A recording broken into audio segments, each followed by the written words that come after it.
Palutsina. Palutsina? Palutsina ano? Anong mga ano nito? Gamot sa mga lapap, sa mga buni, sa mga skin ano. Okay. Kaya pala dito sa La Paz sa El Nido walang mga alapap ang mga tao. Master Ed, ito pala ang kanilang sikreto. Oh. Itong palutsina. At saka ito, Alin? frisbee. Frisbee. Organic frisbee. Loko-loko ka talaga. Yan, itong itsura ng palutsina. Gandang bulaklak oh. Maraming benepisyo para sa kalusugan. Ayan, alagaan ninyo pag meron kayo sa bakuran na ganito. Yan, alagaan nyo. Dito yan sa Villa La Paz kami. Villa Paz, El Nido. Ayan, nakita namin to. Sabi ng aming tropa, ay papunta kami sa isang bat sanctuary. Naglalakad kami dito. Nakita namin yon. Nalaman ko na yun daw ay gamot para sa alap-up. Sabi ko, ayos yan ah. Sa mga may alap-up dyan, yun, pwede kayong gumamit ng ganong uri ng halaman. Maraming mga bukod sa mga destinasyon dito ay may mga kaalamang bagong matutunan tayo. Aroy, ito yung masakit sa yung matinik.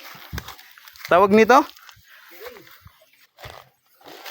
Dito tayo sa kasuluk-sulukan dito tayo sa mga lugar ng El Nido na hindi masyadong nararating sa turismo.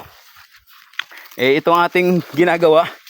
Kumukuha tayo ng mga lugar. Patay ako, saan ba ito Aroy! Aroy! Ups! Yan. So yung pupuntahan namin ay isang lugar na tawag nito yung may mga pugad ng mga paniki. So nandito kami sa mga sulok. Maraming kabuanga. Yan, mga halaman ng kabuanga. Oh. Nauna na sila Ano motoserye, wala ka ng sapatos. Yun si motoserye kasama namin. Uy, suportahan niyo po yung mga kaibigan namin. Motor Serye, M-O-T-O-U-R Serye, S-E-R-Y-E. Tama, motoserye? Tanong ko sa iyo, motoserye. Bakit ang channel mo motoserye? Anong mga content na may papalabas?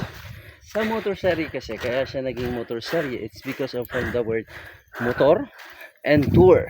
So combination ng mga motor at mga pagpapasyal sa mga tourist destination. katulad nito. Anong pupuntahan natin dito? Attraction. This one here ay ang sinasabi nila bat habitat or bat park. Ayun, bat park. Kaya kapansin nyo mga hindi Ito na kayo! Hoy, kaliwa kanan. Wala kami. Kaliwa kanan. Ano daw? Sa kanang diretso? Ka- Kanang bahagi ng kaliwa?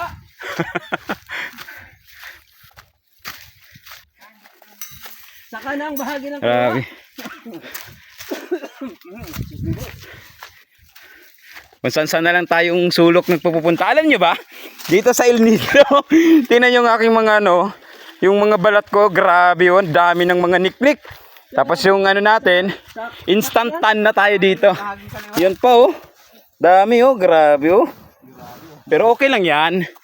Dahil mahal natin ang El Nido. Ayun. Ito yung mga masakit sa balat Aroy, yan yung mga ganito. Ito ang tinatawag na pandan. Pandan. Di ba yung pandan na Ito yung isang klase ng pandan pero nagagawang aroy, uy, Diyos may sakit. so ginagawang banig yan. Pag nadikit ko yan, Hindi ba yung pandan na nilalagay sa pagkain? hindi, iba yan. Yan naman yung ginagawang banig. Kung saan sana tayo pupunta dito ay. Yung fairness, walang niknik ha. Walang niknik o baka tad-tad na ng niknik. Dapat talaga pumunta tayo dito sa El Nido o pumupunta kayo sa El Nido. Magdala kayo ng number 1 para sa niknik. Para hindi kayo matulad sa akin. Tinadtad ng niknik. Siguro may uri ng mga talaga na may mga balat talagang gustong-gustong lamutakin ng mga niknik motor serye. Yung mga kasama ko hindi man nila mutak pero ako grabe tinadtad. Yan ang welcome party nila eh. Kaya nga eh, hindi lang ako winelcome ng mga tao sa El Nido, kundi pati Niknik nga eh. Wow, refreshing. Kasi dinadaanan namin dito, maano sa balat. Tapos meron pa tayong mga sugat-sugat sa Niknik. Yeah.